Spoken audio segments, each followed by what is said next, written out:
estamos de vuelta, aquí sigue la W y ahora estamos en digital, acompañándolos a través de todas nuestras plataformas. Estamos en YouTube, estamos en Facebook, gracias por estar conectados con nosotros. Ya vamos a empezar a leer los comentarios que están haciendo, bueno, uno sobre la entrevista que tuvimos hasta hace pocos minutos con el ministro de Hacienda saliente. Yo aquí hago como un balance de los comentarios, no le fue bien al ministro, no le fue bien al ministro en términos, digamos, de lo que vieron nuestros seguidores a través del mundo virtual, sencillamente porque ven como una desconexión entre la realidad del día a día de nosotros, los colombianos, versus la realidad macroeconómica del país, que yo creo que ahí es donde toca, Paola, Andrea, marcar siempre una diferencia, y es que una cosa son las finanzas del Estado, una cosa es lo que pueden tener en esos grandes cuadros y presentaciones de PowerPoint los integrantes del gobierno, y otra muy distinta es la que tienen que enfrentar los colombianos en el día a día, ¿no? Sí, claro, Juan Pablo, es que pues se ha insistido mucho por parte de este gobierno saliente en que la casa se deja en orden. El ministro dice que le deja también presupuesto, un presupuesto importante al gobierno entrante, un presupuesto que crece el 11%, llegando a los 390 billones de pesos para 2023, y además que pues se logró una reactivación económica también muy destacable, en donde bajó el déficit, en donde bajó la deuda pública también, y en donde se estima que Colombia sea uno de los países que más crezca en materia económica, o su Producto Interno Bruto durante este año 2022, que más crezca en la región. Y eso no solamente lo estima este gobierno, sino que lo estiman también los organismos internacionales. Digamos, las cifras están ahí, pero pues eso no se ve reflejado en las calles, en el bolsillo del colombiano de a pie, que siempre está como pues afectado por toda la realidad macroeconómica, no solamente en Colombia, sino en el mundo. Hay que llamar las cosas. Alcanzado, sí, Paola. Alcanzado, o sea, los colombianos estamos alcanzados.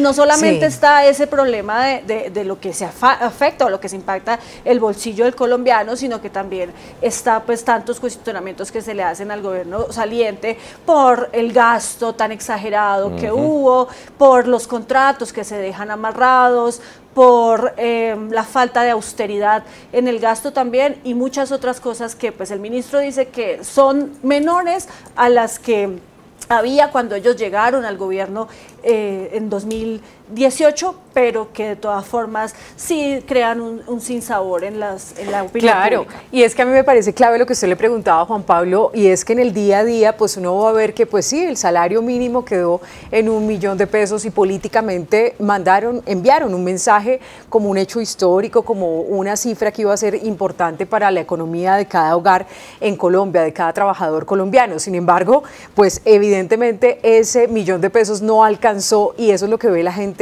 en el día a día, que el mercado pues está carísimo, que tantos impuestos. Entonces él dice, seguramente pudimos haber previsto esto y lo sabíamos desde diciembre antes de que se fijara ese salario mínimo, pero pues también es la realidad internacional. Entonces sí hay una percepción del día a día de lo que está ocurriendo con la economía colombiana, y otras cifras que seguramente lo favorecen, pero que tendrá que hacer un ajuste Gustavo Petro con la reforma tributaria. Pues bueno, eso es de lo que vamos a hablar en pocos minutos aquí en Sigue la W, porque estaremos conversando con el coordinador del proceso de empalme entre el gobierno saliente y el gobierno entrante. ¿Qué significa? Pues vamos a estar hablando con Daniel Rojas, que es quien hasta hace pocos minutos, creo que está de hecho terminando esa presentación, en la cual entregó a los colombianos el reporte de qué fue el diagnóstico, cuál es el diagnóstico que se hace de lo que el gobierno entrega en cada una de las orillas, en cada uno de los sectores que tuvieron que adelantar este proceso de empalme con el gobierno entrante de Gustavo Petro. Hay que decirlo, Andrea, y aquí anticipando un poco a lo que nos va a contar Daniel Rojas en algunos minutos, hay algunos sectores en donde se expresa por parte del gobierno entrante una particular preocupación, pues se considera que hay que hacer ajustes, y ajustes urgentes una vez ingrese el nuevo gobierno, así como hay otros en donde existe como una mayor tranquilidad respecto al trabajo que se tiene que desarrollar y el trabajo que se venía dando en el gobierno de Iván Duque. Sí, le tengo algunas frases. Igual es importante recalcar que en esta presentación que hizo Daniel Rojas, pues se menciona que hubo siempre un ambiente muy cordial, que fueron fácil el acceso, fue fácil el acceso a la información, pero le leo algunos temas de preocupación que dice Daniel Rojas, quien es el coordinador de este empalme, y que tiene que ver, por ejemplo, con el presupuesto general. El nivel de deuda es crítico, por eso la reforma tributaria es imprescindible. También dijo en el tema político, no vamos a gobernar con un espejo retrovisor, algo que se le cuestionó a Iván Duque respecto a su antecesor Juan Manuel Santos, sino con el propósito de darle un mejor país a las comunidades. Otro tema que preocupa mucho al gobierno entrante de Gustavo Petro, el no desarrollo del catastro multipropósito ha sido falta de voluntad política. La no ejecución de los créditos dados por el Banco Mundial y por el BID hace que corra el riesgo de perder la calificación crediticia del país. Y otro más, otra frase que sale de esta entrega del informe final de empalme. El presidente Gustavo Petro está muy preocupado por la situación de los jóvenes que están siendo criminalizados. Algunos de los aspectos que ya nos va a contar en detalle Daniel Rojas. Es que sobre eso creo que hay un punto, Andrea, que yo creo que es clave preguntarle ahorita a Daniel Rojas, y es primera línea. ¿Qué va a pasar con los jóvenes que han sido detenidos o que fueron detenidos en el marco de las protestas del paro nacional y sobre los cuales, recuerde usted, que en su discurso cuando gana las elecciones de segunda vuelta, en ese momento presidente electo Gustavo Petro le dice al fiscal general de la Nación que les devuelva la libertad? Sobre eso hay un punto especial en este informe de empalme sobre el cual nos vamos a detener en segundos. También es importante, Juan Pablo, resaltar que en ese informe de empalme, pues ya el gobierno entrante ha anunciado con cuáles políticas de este gobierno continúa, porque le parece que sirven, que son importantes, que la gente las necesita, y con cuáles definitivamente no. Por ejemplo, en la polémica que se había generado en los últimos días y que se lo preguntamos también al ministro de Hacienda saliente, el programa de ingreso solidario, lo que dice este gobierno es que va a continuar, va a buscar la forma de financiarlo y de ponerle ese sustento legal como se necesita en el presupuesto del próximo año. También Mi Casa Ya, pero en cambio sí dice que definitivamente se acaba la economía naranja. La economía naranja lo dijo Carolina Corcho, sí, no va más. Y seguramente esa y otras políticas de este gobierno, ya Daniel Rojas nos dirá con cuáles siguen y con cuáles no, pero esos tres puntos son bien importantes porque Mi Casa Ya, usted sabe, son subsidios para la vivienda propia y de interés social muy necesario para las personas, y sobre todo el tema de ingreso solidario. Antes de conectarnos con nuestro invitado, Mauricio, tengo que preguntarle por el Baupés, que ha sido, por lo menos durante los últimos 15 días, objeto de particular atención de su parte, teniendo en cuenta que desde Sigue la W hemos hecho seguimiento a una realidad que resulta lamentable para esta zona del país. Y es que pasan los días y nada que se recupera la conexión de internet ni la recuperación de telefonía móvil celular con esa zona de Colombia. Mauricio, cuéntenos, hoy ya estamos a 1 de agosto, es decir, creo que ya se están completando más de 20 días, ¿no? Creo... Sí, señor, ya 20 días. De la segunda fase, ¿no? De una nueva temporada de El Baupés desconectado del país. ¿Qué le han dicho sus fuentes del departamento? ¿Volvieron a recuperar el servicio de internet? ¿Volvieron a recuperar la telefonía celular? ¿O son 20 días desconectados del mundo? Siguen desconectados del mundo. En este momento la situación es que ya se llegó con el equipo de técnicos de Andy Red. Ellos el fin de semana enviaron un comunicado, el 29 de julio lo publicaron en su cuenta de Twitter. Dice que con apoyo del Ministerio de las TIC, el Ministerio de Defensa y el Ministerio de Interior se logró el ingreso del personal a la torre, que se encontraron varios daños, entre ellos la ruptura de cables y daño al sistema eléctrico de la infraestructura, y que esto es lo que están entrando a reparar. Prácticamente lo que ellos dicen es que tocó arrancar de cero para poder restablecer el servicio, y que tan pronto lo tengan listo, pues ya se informará a la comunidad de estos municipios de Baupés y también de algunos de Guaviare que están afectados por el servicio, y también en el Amazonas. Pero con base en esa información, Mauricio, ¿se puede establecer cuándo se va a restablecer el servicio de telefonía móvil y de internet para la región? ¿O ya llegaron, van a conectar, pero todavía no pueden decir cuándo van a restablecer el servicio? Que finalmente eso es lo que le interesa a los habitantes del departamento. No se sabe, y hay que sumarle un punto adicional, pues lo que ellos dicen, que no hay garantías de seguridad por el problemas de orden público que hay en el sector, en la región. Entonces, que no hay garantías, entonces eso está demorando un poco más el restablecimiento del servicio. Ya llegaron los técnicos, pero todavía no están en el proceso de reinstalar nuevamente esta antena. Día número 20, entonces. 20 días el departamento del Baupés sin telefonía celular y sin Internet. Yo insisto, imagínense la vida así por un día, imagínense la vida así por una semana. Estos señores llevan 20 días, y la respuesta o la reacción por parte del gobierno y también de los responsables de la conexión, que son los señores de AndyRed, es ahí vamos, pero nos tienen que garantizar la seguridad, ya pronto lo restableceremos. Es un poquito indolente con los habitantes de esta zona del sur oriente del país, por más que sea en la selva, por más que sea en un sector apartado, es indolente, es doloroso, es vergonzoso, más aún cuando en el discurso del pasado 20 de julio, Paola, el presidente decía que sí somos la Silicon Valley de América Latina. Bueno, esta mañana volvió a salir un informe en donde se vuelve a señalar que apenas el 60% de Colombia tiene conexión a Internet. Y mire usted la vergüenza del Baupés, 20 días sin Internet. Claro, y me le voy a leer textualmente lo que dice frente al tema de seguridad. Ellos dicen que a las autoridades territoriales y a la comunidad que para lograr el restablecimiento y poder seguir garantizando el futuro será cuando las condiciones de seguridad en toda la zona estén dadas para la ejecución y desarrollo de las actividades logísticas que ellos requieren. Bueno, seguiremos esperando, Andrea. Seguiremos esperando y sí, celebraremos cuando conecten al departamento del Baupés, pero sobre todo celebraremos cuando esto no se convierta en una historia que se repite cada tanto. Y sabe que va a ser muy importante que el gobierno de Gustavo Petro le cumpla a los electores de su campaña y de su programa de gobierno, que fueron muchas de estas zonas que desde Bogotá son marginadas, son lejanas de toda esa parte del sur del país, del occidente, del norte, porque fueron quienes le dieron el triunfo. Entonces el presidente Gustavo Petro habla mucho de las regiones olvidadas y será una prueba de fuego saber si les cumple o no. Pero entonces usted me dirá, ¿entramos en materia de una vez? Vámonos entonces a los hallazgos del empalme, de la mano del coordinador del empalme, Andrea. Sí, coordinador de este equipo de empalme que ha trabajado intensamente durante, sobre todo, el último mes, Daniel Rojas. Gracias por estar con nosotros aquí en Sigue la W en Digital. Actívenos el micrófono, por favor, Daniel. Eso. Qué pena. Buenas tardes, ¿cómo están? Un placer. Muy bien, muchísimas gracias. Sabemos que usted acaba de salir de toda esta reunión, pero nos parece bien importante hacer un balance y conocer los detalles más importantes de ese informe. Y quiero remitirme a esa frase que usted mencionó, estábamos muy pendientes de esta rueda de prensa, porque tiene que ver con los recursos que ustedes van a tener para maniobrar y poder ejecutar el programa de gobierno. Y fue lo siguiente, el nivel de deuda es crítico, por eso la reforma tributaria es imprescindible. ¿Por qué llegaron a esta conclusión, Daniel? Aunque el ministro saliente de Hacienda, pues dice que no, que han mejorado mucho los niveles de deuda y que ustedes van a tener toda la maniobra posible.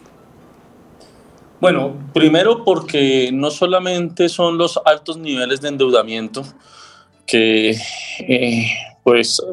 digamos que para nadie es un secreto que con la depreciación del peso frente al dólar, alta depreciación del precio frente al dólar, el encarecimiento de la deuda externa es un hecho, ¿no?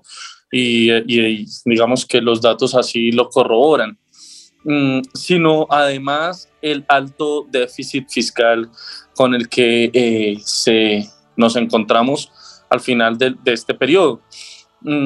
Por lo tanto, pero además por una razón estructural, y es que si uno mira el promedio de recaudo de América Latina e incluso el promedio de recaudo de los países OCDE, al cual pertenecemos, pues el de Colombia se encuentra muy por debajo de estos promedios. Entonces, encontrar fondeo para realizar las profundas transformaciones que requiere el país e incluso para cumplir las metas de déficit fiscal impuestas por la regla fiscal, pues tiene la inmensa necesidad de aumentar el recaudo, y eso, insisto, está respaldado por los datos.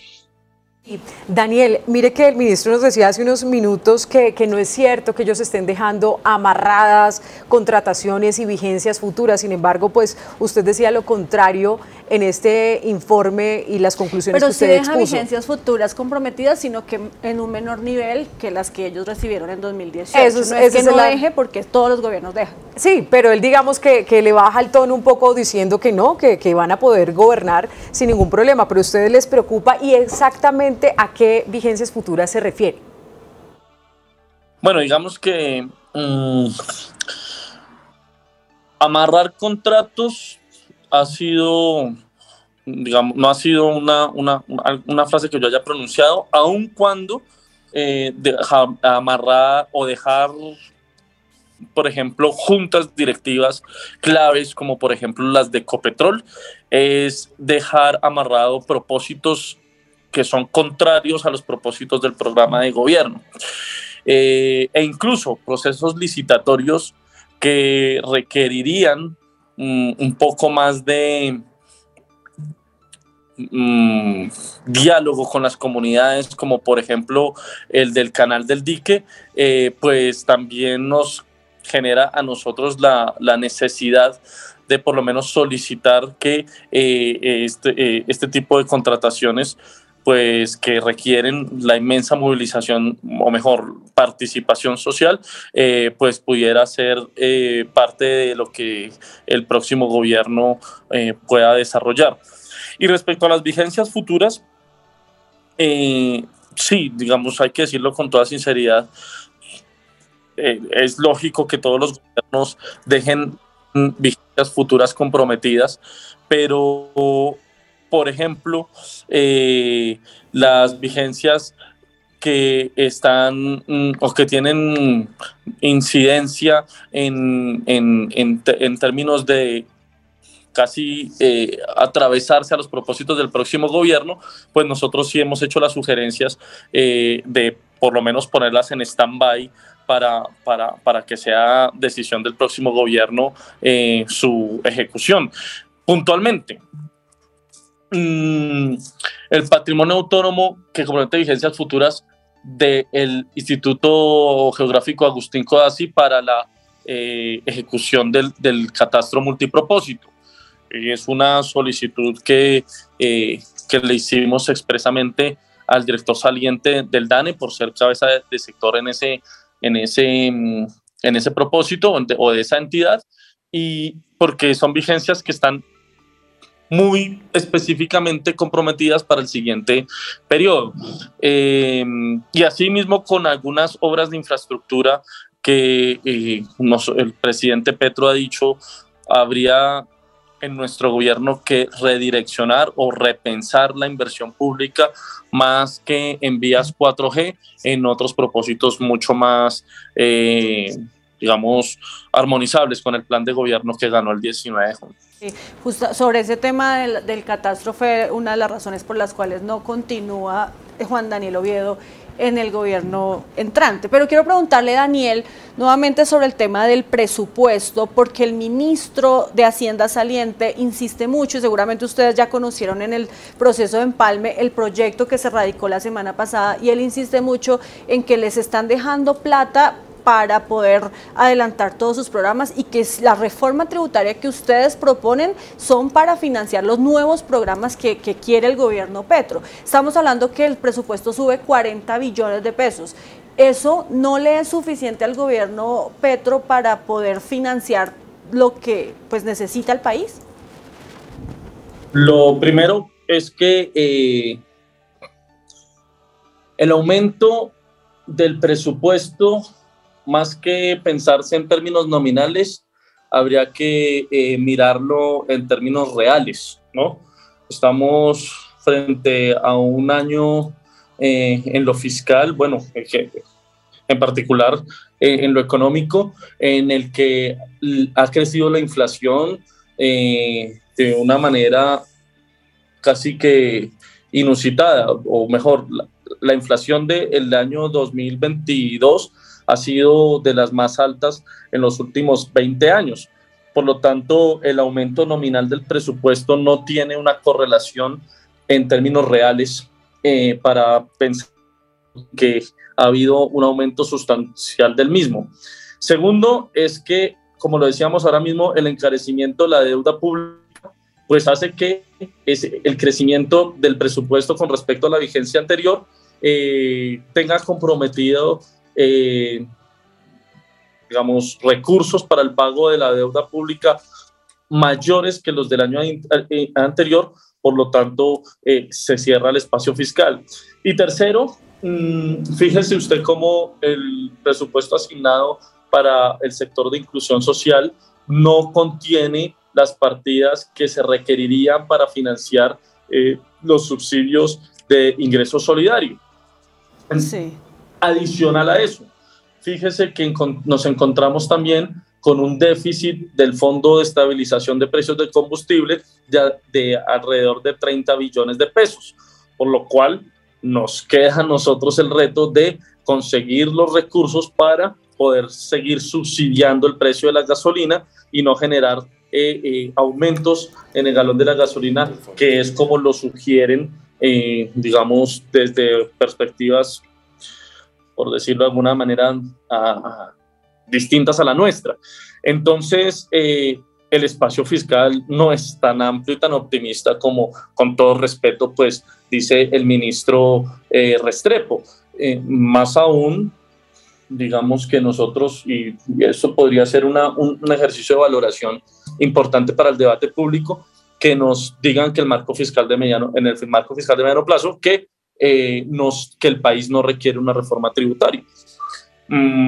Pues bueno, eso será también parte de la discusión en el Congreso de la República, porque estas razones que yo le acabo de decir pues son fácticas y dejan en evidencia el reducidísimo espacio fiscal que tiene el país en este momento.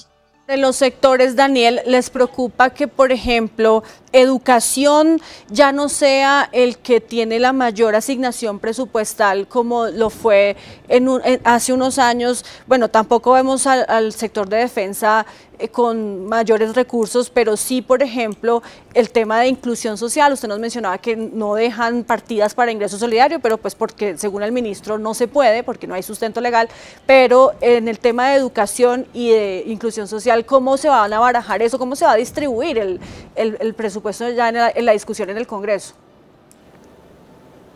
La misma preocupación que tuvimos durante los últimos 4 años y que sigue siendo vigente es que el rubro más alto del presupuesto público, que es pequeño, digamos, ustedes miran también el presupuesto de inversión, que es el que da el margen para digamos, cubrir las inflexibilidades del presupuesto, también tiene una reducción en términos reales, pero al unísono de lo que ha sucedido en los últimos 4 años, el rubro más alto del presupuesto sigue siendo el compromiso a la deuda pública, el servicio a la deuda. Y si ustedes, digamos, nosotros vamos mucho más allá, nos damos cuenta que el pago de intereses pues es incluso mayor que el pago a la misma deuda, y el encarecimiento de la deuda a nivel internacional, es decir, la subida de tasas de interés por parte de la Reserva Federal y, digamos, y el efecto cascada que eso contiene, pues sigue encareciendo la deuda. Es decir, el presupuesto público, si tiene algún tipo de crecimiento, está casi que amarrado al pago de la deuda. Y entonces eso, por supuesto, genera distorsiones para el financiamiento de otras políticas públicas, entre esas una apuesta, digamos, muy ambiciosa que tiene nuestro programa de gobierno, y es el del aumento de la cobertura, la calidad y el acceso a la educación superior. Y digamos, bueno, insisto, ya para terminar de responder la pregunta, no nos queda otra salida que pactar con los diversos sectores de la sociedad colombiana una reforma tributaria que nos lleve entonces a niveles de tributación similares a los de los países de América Latina, pero también similares a los de los países OCDE. No vamos a alcanzar el nivel de promedio de estos países, pero por lo menos sí podríamos entonces cubrir los compromisos de regla fiscal y los compromisos de la política social que requieren mayor inversión. Básicamente eso.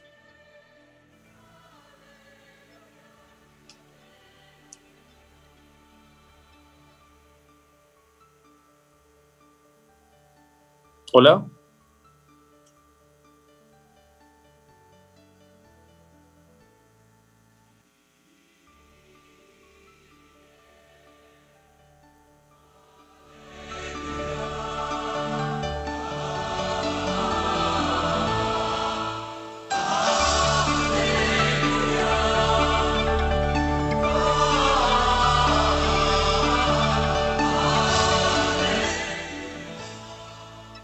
G o 5G que tendrían que revisarse para darle prioridad a otros proyectos de infraestructura. ¿Usted nos podría anticipar cuáles son esos otros proyectos de infraestructura que se estarían revisando para darle prioridad a ellos en lugar de estas carreteras o megacarreteras que ya se estaban proyectando por parte del gobierno saliente? No, digamos que las obras públicas de infraestructura que tienen compromisos presupuestales y que tienen estudios técnicos y que están aunadas a unos propósitos ya planeados, pues es responsabilidad del gobierno entrante darles ejecutoria. Lo que yo, importante su pregunta para dar claridades sobre esto y no generar suspicacias, es que ese propósito de inversión que se ha dirigido a comprometer no solamente vigencias futuras, sino grandes rubros del presupuesto de inversión a las apuestas de infraestructura 4 y 5G, pues cambia de sentido y ahora nosotros tendríamos otro tipo de propósitos que tienen que ver con métodos de transporte multimodal, vías terciarias y digamos que encadenamientos productivos o infraestructura que nos permita encadenamientos productivos que nos permitan también desarrollar el campo y la industria en el país. Mauro. Daniel, quiero preguntarle por el empalme que ustedes han tenido en los encuentros que tuvieron con representantes del IMPEC. Allí estuvo el general Tito Castellanos y pues ha estado en el ojo del huracán esta institución. ¿Qué se habló sobre esta reforma al IMPEC? Lo mismo que también que se habló sobre la reforma a la Procuraduría.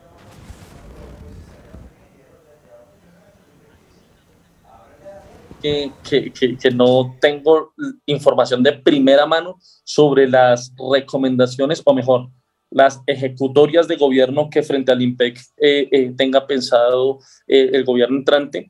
Lo que sí sabemos es que existe una inmensa preocupación por parte del gobierno Petro de casi que hacer una revisión en términos de mejorar las condiciones y garantía de derechos humanos de las y los presos de Colombia. El tema de la Procuraduría, pues hay una propuesta que también tendrá que ser actores de la sociedad y de la política colombiana, de darle un carácter más vinculante a su lucha anticorrupción, y eso pues tendrá también que ser motivo de una reforma sobre la cual no tengo mayores detalles, pero que el ministro de la rama pues ya entiendo ha hablado al respecto.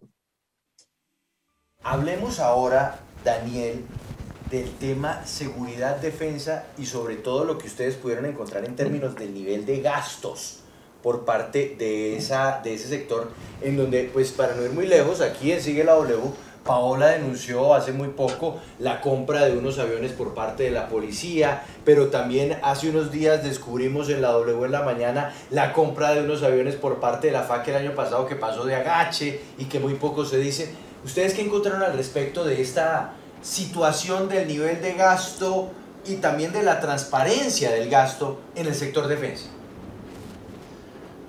digamos que ese es un tema que nos ha preocupado. Yo no creo que la audiencia, y ustedes recordarán un trino del presidente Petro solicitando la no compra de estas armas, aviones, instrumentos de guerra, e incluso dijo el presidente, si mal no estoy en esa comunicación o en ese trino, que si llegase a concretarse la compra de estos aviones, el gobierno entrante los pondría en venta inmediatamente, porque nuestro objetivo y nuestros propósitos es, como les decía anteriormente, redirigir los recursos de inversión hacia los propósitos de paz y, como dicen nuestros compañeros del empalme, para la guerra nada. Pero claramente hay unas compras públicas que legítimamente el gobierno saliente ha hecho. Nosotros somos muy respetuosos que este gobierno gobierna hasta el 7 de agosto y las solicitudes que hemos hecho, algunas que las han acogido, otras que no, pues tendrán un correlato a partir del 7 de agosto e insisto, tiene que, en palabras del presidente Petro, tienen que devolverse, reversarse, repensarse o incluso revender aquellas compras que se hicieron para la guerra y que no hacen parte del propósito del nuevo gobierno. Bien, Daniel, hay un hecho pues que marcó el gobierno del presidente Iván Duque y que lo puso pues también en aprietos, y fue toda la protesta social que se derivó después de la presentación de la reforma tributaria, pero también hay unos compromisos con quienes lideraron esas manifestaciones sociales, con los jóvenes, con los estudiantes, con el tema educativo, con el tema del agro, y eso se conecta muy bien con una preocupación de Gustavo Petro y es sobre la criminalización de los jóvenes durante la protesta. ¿Qué nos puede usted contar de los avances que hizo el gobierno Duque con estos compromisos y que ustedes hacen un balance, un corte de cuentas y dicen qué faltó, qué queda pendiente todavía y qué les va a tocar a ustedes? En el discurso de victoria, el presidente Petro hizo unas solicitudes a algunas entidades, digamos, de la rama judicial particularmente. Entre esas, frenar un poco eso que usted llama la criminalización de las juventudes que participaron del estallido social. Pero no solamente esos sectores juveniles, sino en general, y es, digamos, propósito de nuestro programa de gobierno, cambiar la lógica en la que el Estado se relaciona con las juventudes y particularmente con la protesta social. Y eso pasa por, entonces, pensarse la reestructuración o la eliminación, incluso como dice en el programa de gobierno, del Escuadrón Móvil Antidisturbios, del ESMAD. Ya lo ha anunciado el ministro de Justicia, es un propósito de gobierno que la policía deje de ser parte del sector de defensa y que recupere su carácter civil, lo cual implica una formación. Daniel. El presidente ha hablado de que este gobierno tiene el propósito de construir la paz completa y entonces el compromiso con los sectores que legítimamente demostraron su indignación durante las protestas sociales, pasa también por unas demandas muy puntuales que están asociadas a la ausencia del Estado y a la ausencia de políticas públicas, a la ausencia de inversión social, y ese es un compromiso inalienable, indiscutible que tiene el próximo gobierno, que no solamente es cambiar la lógica del enemigo interno, cambiar la lógica de ver a la juventud como un enemigo del Estado, sino además proveer los servicios necesarios para que las sociedades que se sienten excluidas pues puedan conformar un nuevo pacto social en el que también haya corresponsabilidades, ¿no? Entonces es no solamente el Estado benefactor, sino también una nueva relación entre la sociedad y el Estado en el que puedan haber también ese tipo de corresponsabilidades. Daniel, hay otro tema del que también se pronunció el ministro de Hacienda saliente en esta entrevista que le acabamos de hacer a Quien Sigue la W, y es, digamos, ese llamado que le hace el gobierno saliente al entrante frente a la postura que tiene el gobierno de Gustavo Petro con relación a la industria extractiva en Colombia. Se ha dicho en varias oportunidades pues que se va a acabar gradualmente por lo menos el tema de la exploración, que se van a respetar los derechos adquiridos y los contratos que ya están firmados. Pero ¿qué se habló en el empalme sobre eso? ¿Qué encontraron ustedes y qué se va a hacer en materia de política extractivista, no solamente de petróleo, sino también de minería? Gracias. Pues la transición energética es un compromiso tan importante como los que hemos hablado a lo largo de esta entrevista. El programa de gobierno de Gustavo Petro se hizo mandato popular el 19 de junio y siempre fue muy honesto en comunicarle a las y los electores los propósitos que estaban siendo puestos a debate público durante la campaña presidencial. La urgencia de transitar hacia energías renovables o energías limpias nos la impone la crisis climática, por un lado, es decir, la defensa de la vida. Y por otro lado, la noción de a partir de un acto de realidad, digamos, de un principio de realidad, y es que Colombia no es un país petrolero, no es un país carbonero. Por lo tanto, tenemos reservas de petróleo para los próximos 7 años. Y digamos que las reservas de gas incluso son menores. Entonces, iniciar una transición energética es una realidad sobre la cual tenemos que cabalgar. Y en ese sentido, nuestro compromiso es ser leales al programa de gobierno y cumplirle a la gente que votó por nosotros y que nos dio un mandato popular.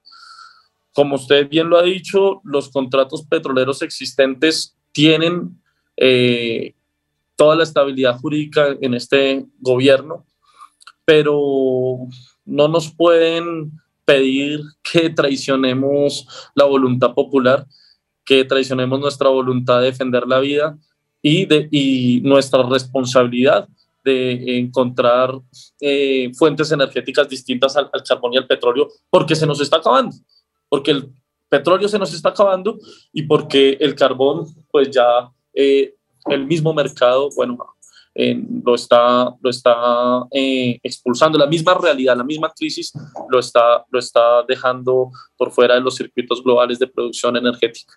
Daniel, mire, quiero hacerle la última pregunta rescatando una frase que usted dijo durante esta entrega del informe final de Empalme, y es: no vamos a gobernar con el espejo retrovisor. Insisto, esta crítica se le hizo a Iván Duque porque cada rato decía, pero es que el gobierno de Juan Manuel Santos nos dejó esto y lo otro. ¿Cómo lo van a lograr? Porque ustedes dicen, bueno, el tema de la plata, el tema de la deuda, innegablemente hay un momento que se tiene que hacer una referencia, pero ¿cómo hacer para no quedarse ahí y justificar entonces lo que se puede y lo que no se puede hacer respecto a ese espejo retrovisor del gobierno de Iván Duque? Nosotros tenemos 2 propósitos. El primero es recomponer el contrato social. Y recomponer el contrato social implica dialogar con todos los sectores de la política nacional, incluso los que están por fuera de la política, con todas las regiones, las que votaron y las que no votaron por nosotros, y llegar a un gran acuerdo nacional. Un gran acuerdo nacional implica un poco dejar en el pasado sin perder la memoria, para no repetir la historia, y construir un nuevo horizonte, una visión de país que nos recoja a las mayorías. Y claramente cuando nosotros decimos o exponemos la realidad fiscal del país, la realidad social, la realidad los conflictos socioambientales, políticos y de toda naturaleza con la que nos encontramos, pues es el reconocimiento en sí mismo de que tenemos que empezar una nueva era, una era de paz, una era de prosperidad. En ese sentido, no nos interesa poner un espejo retrovisor y hacer un gobierno de acusaciones. Le tocará a la sociedad hacer memoria de lo que fue para no repetirla, y también, y esto es un propósito también del presidente Gustavo Petro, vamos a ser muy responsables con nuestra lucha anticorrupción, y el presidente ha anunciado una comisión anticorrupción que involucre organismos internacionales como la ONU para no solamente evidenciar los focos de corrupción que existen en el país, sino precisamente para no repetir la historia, o incluso no reproducir ese régimen de corrupción que nos ha llevado también hacia este momento de crisis. Pero el propósito nuestro es ese, echar hacia adelante, no quedarnos mirando lo que fue, porque entonces le estaríamos faltando al compromiso que pactamos con la ciudadanía el 19 de junio. Muy bien, pues Daniel Rojas, gracias por estos minutos, consigue la W, gracias por darnos estas perspectivas sobre este trascendental informe que se convierte también pues, en un punto de inicio para el gobierno de Gustavo Petro que arrancará el próximo domingo. Una buena tarde. Igualmente, una buena tarde para usted y para las personas que nos escuchan.